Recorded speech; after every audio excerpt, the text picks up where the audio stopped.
আসসালামু আলাইকুম বন্ধুরা, আমি নাজিমা বিবি। Welcome to my channel. আজ আমি আপনাদের জন্য টমেটো, খেজুর ও আমসত্ত্ব দিয়ে বানানো সুস্বাদু চাটনির রেসিপি নিয়ে চলে এসেছি। চলুন রেসিপিটা শুরু করা যাক। চাটনি বানানোর জন্য আমি আমসত্ত্ব, খেজুর, পাতিলেবুর রস, বাতাসা, কিশমিশ, শুকনো লঙ্কা, পাঁচফোড়ন, কাজু বাদাম ও 1 কেজি টমেটো কেটে নিয়েছি। প্রথমে কড়াইতে তেল গরম করে শুকনো লঙ্কা ও পাঁচফোড়ন ফোড়ন দিয়ে নেব।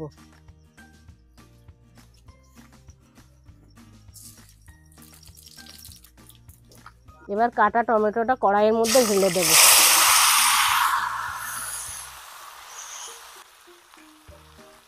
এরপর স্বাদ অনুযায়ী নুন দিয়ে ভালো করে নেড়েচেড়ে ঢাকা রেখে দেব।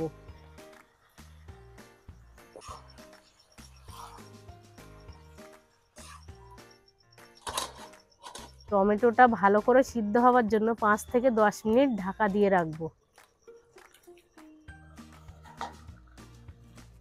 টমেটোটা ভালো করে গলেছে কিনা দেখে নেব।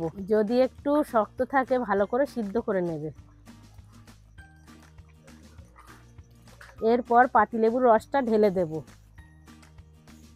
এরপর নেড়ে চেড়ে মিষ্টি স্বাদের জন্য বাতাসা দিয়ে নেব।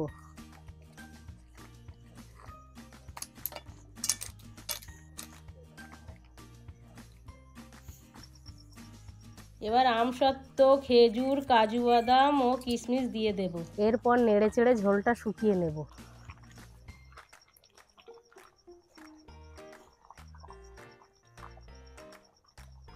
ঝোলটা শুকিয়ে গেলে ওপর দিয়ে ভাজা মশলাটা দিয়ে দেব।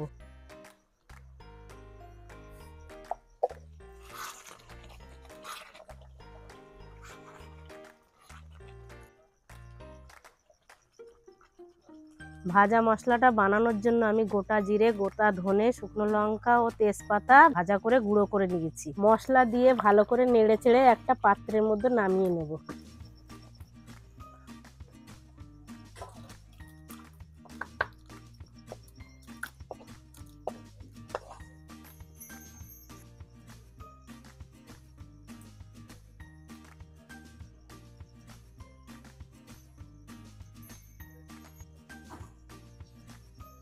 এখন আমাদের খেজুর ও আমসত্ত্ব দিয়ে বানানো টমেটো চাটনিটা রেডি। চলুন এবার টেস্ট করে দেখা যাক। এখন আমি পাঁপড় ভাজা দিয়ে টেস্ট করতে চলে এসেছি।